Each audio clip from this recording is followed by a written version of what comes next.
தற்போது deep fake video சர்ச்சையில் சிக்கியிருக்கும் big pass நடிகையான Abirami தற்போது வெளியிட்டிருக்கும் பதிவுதான் சோஷியல் மீடியாவில் வைரலாக பகிரப்பட்டு வருகிறது.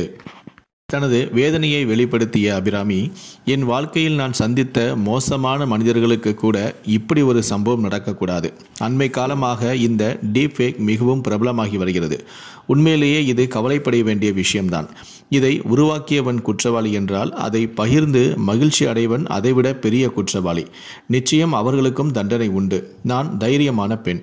தொழில்நுட்பத்தை கற்றுக்கொள்வதை தவிர மற்ற அனைத்து விதமான கீழ்த்தரமான வேலைகளும் இங்கு நடக்கிறது. பெண்களின் டீப்ஃபேக் வீடியோவை பார்ப்பதில் என்ன சந்தோஷம் கிடைக்கிறது என எனக்கு தெரியவில்லை. இது போன்ற விஷயம் இனி எந்த பெண்களுக்கும் நடக்கக்கூடாது. இந்த விவகாரத்தை நான் சும்மா விட மாட்டேன். இது குறித்து போலீசில் புகார் அளிக்கப் போகிறேன் என ஆவேசமாக கூறியுள்ளார். கடந்த சில நாட்களுக்கு முன்பு நடிகையான ராஷ்மிகா மந்தனாவின் வீடியோவும் வெளியாகியிருந்தது.